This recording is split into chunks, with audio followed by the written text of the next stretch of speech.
नमस्कार दोस्तों, एक बार फिर मैं आशीष शाह आपके सामने एक बहुत इंटरेस्टिंग टॉपिक लेकर के आया हूँ and that is the time scale of life. ये टॉपिक बहुत ही इंटरेस्टिंग है। इस टॉपिक से बहुत सारी चीज़ें क्लियर हो जाती हैं एक्चुअली, और इस टॉपिक ने मेरी ज़िंदगी को बदल कर रख दिया था and this is called time scale of life. आप देखो, हम सबकी ज़िंदगी जो है वो लिमिटेड है, पता है ना। दुनिया का सबसे बड़ा सच क्या है? हम सबको एक दिन जाना है। लेकिन सबसे बड़ी विडंबना क्या है कि सबको लगता है कि मुझे नहीं जाना, किसी और को जाना है, राइट। हमें सबको पता है, हर दिन हम देखते हैं कि हमारे आसपास जो लोग हैं वो जा रहे हैं, मर रहे हैं, ऊपर जा रहे हैं, लेकिन हम लोगों को ये बात रियलाइज़ नहीं होती है। और इसमें सबसे बड़ी मिस्टेक पता है क्या बन गई है? हमारी घड़ी 24 आवर क्लॉक है। ये घड़ी क्या दिखाती है कि हमेशा चलती रहेगी, ओके, हमेशा। अगर सही में एक वॉच बनना चाहिए था तो वॉच ऐसा होना चाहिए था जो हमारे शरीर में फिट हो, और उस वॉच में ये दिखाई देना चाहिए था कि हमारी ज़िंदगी में इतने साल, इतने महीने, इतने दिन, इतने घंटे, इतने मिनट और इतने सेकंड बाकी हैं। तब हम सब लोग सीरियस हो जाते हैं अपने गोल्स को लेकर के। You know, this gift of life is the biggest miracle. हम में से जितने भी लोग इंसान बन के जन्म लेकर के आए हैं, सबसे बड़ा कॉम्पिटिटिव एग्जामिनेशन तो हमने वही पास कर लिया। न जाने पिछले जन्म में कौन से हम जानवर रहे होंगे, पता नहीं कौन सा पेड़ रहे होंगे, क्या पता मशरूम रहे होंगे, मशरूम को किसी ने सूप में डाल के पी लिया होगा, क्या पता जो चिकन आप खा रहे हो वो चिकन आप खुद रहे होगे पिछले जन्म में। You never know. Next time खाने से पहले सोचना होगा आपको, right. This birth as a human being itself is the biggest gift. ऊपर वाले की बहुत बड़ी कृपा होती है, तब जाकर के हम इंसान बन के जन्म लेते हैं, राइट। कितने सारे जन्मों को या कितने सारे एग्जामिनेशंस को या कितनी सारी ग्रेस हमको मिली होगी, तब जाकर के हम इंसान बने। हमें ये शरीर मिला, हमारे पास ये दिमाग मिला, हमारे पास ये सोचने की ताकत मिली, हमें सिविलाइजेशन का इनपुट मिला, और हम लोग 21st सेंचुरी में आए हैं, जो अब तक का सबसे बेहतरीन समय है ज़िंदगी जीने का, सबसे कंफर्टेबल टाइम और सबसे ज़्यादा चेंजिंग टाइम है ज़िंदगी जीने का। बट क्या हम वाकई में अपनी वैल्यू कर पा रहे हैं अपनी इस लाइफ के गिफ्ट को? Try to understand. ज़िंदगी 100 सालों के लिए आज की डेट में मान सकते हैं, 100 ईयर्स का टाइम स्पैन ले सकते हैं, 100 ईयर्स, ओके। इस 100 ईयर्स में जो पहले 10 साल होते हैं वो तो माँ की गोद में निकल जाते हैं, ओके, पहले 10 साल, और उसके अगले 10 साल पढ़ाई लिखाई करके, ठीक है। तो कहते हैं first 20 years of your life we are economically dependent on our parents, guardians.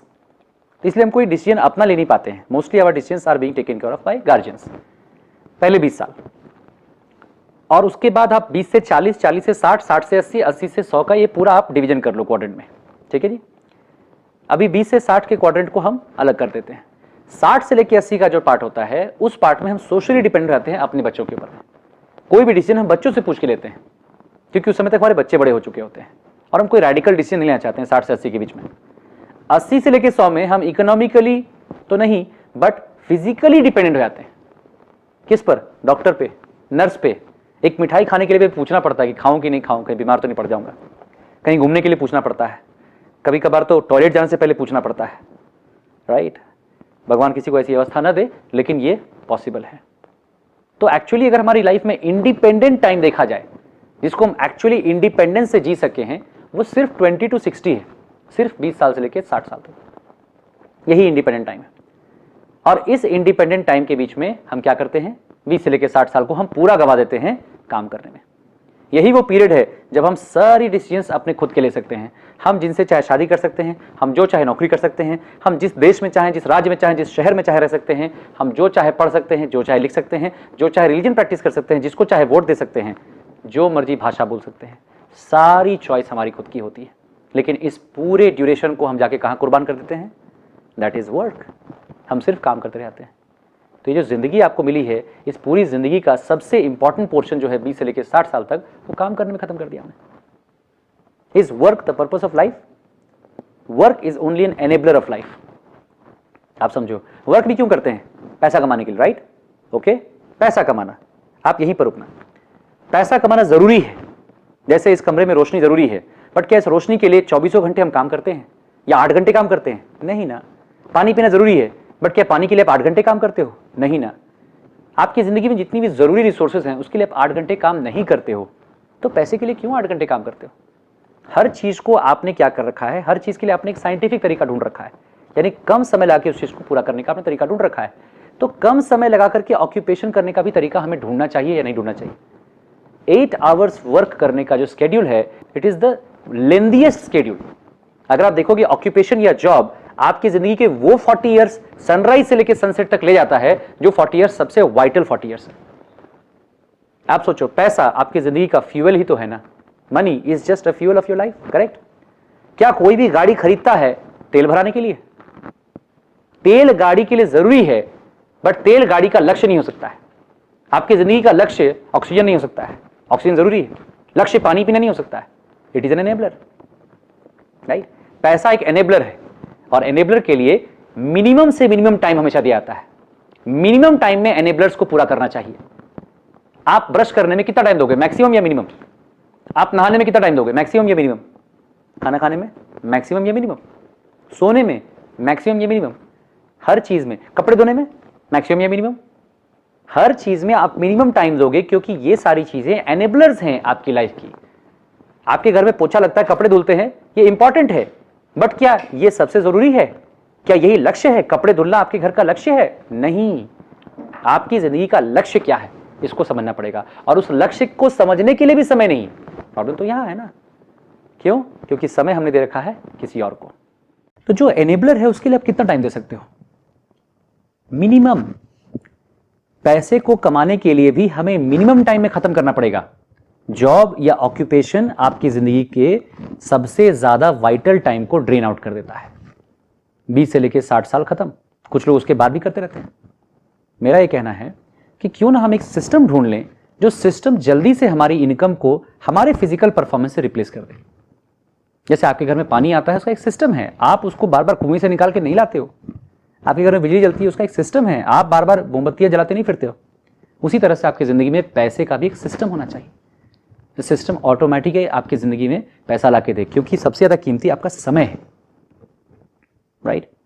आप ही सोचो, हम में से हर एक आदमी पैसा कमाने के लिए परेशान है, राइट? हम में से बहुत कम लोग जानते होंगे कि वो करोड़पति हैं कि नहीं है। बट मेरा सवाल आपसे बहुत सिंपल है कि आखिर आपकी जो भी सैलरी है उसको 100 टाइम्स मल्टीप्लाई कर दीजिए, और वो 100 टाइम्स मल्टीप्लाई करके जो भी वैल्यू है, वो उतनी वैल्यू अगर आपको मैं देता हूं तो आप एक उंगली दीजिएगा अपनी उसके बदले में? नहीं दीजिएगा। आपकी एक उंगली की वैल्यू आपकी सैलरी के 100 टाइम्स से ज्यादा है, 100 साल की सैलरी के बराबर।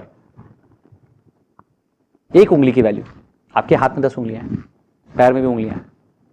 जब उंगलियों की इतनी वैल्यू है तो सोचिए शरीर की क्या वैल्यू होगी, और जिसके शरीर की इतनी वैल्यू, सोचिए उसके मन की क्या वैल्यू होगी।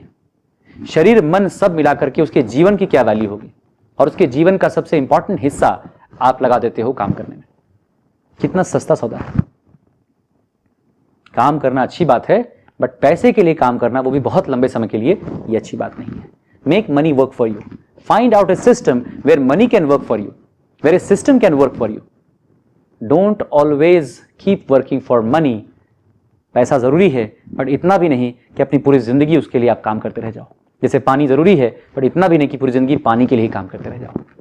दोस्तों, अपने लाइफ के जो टाइम स्पैन है उसको समझने की कोशिश कीजिए। जिंदगी एक 100 रुपए का नोट है।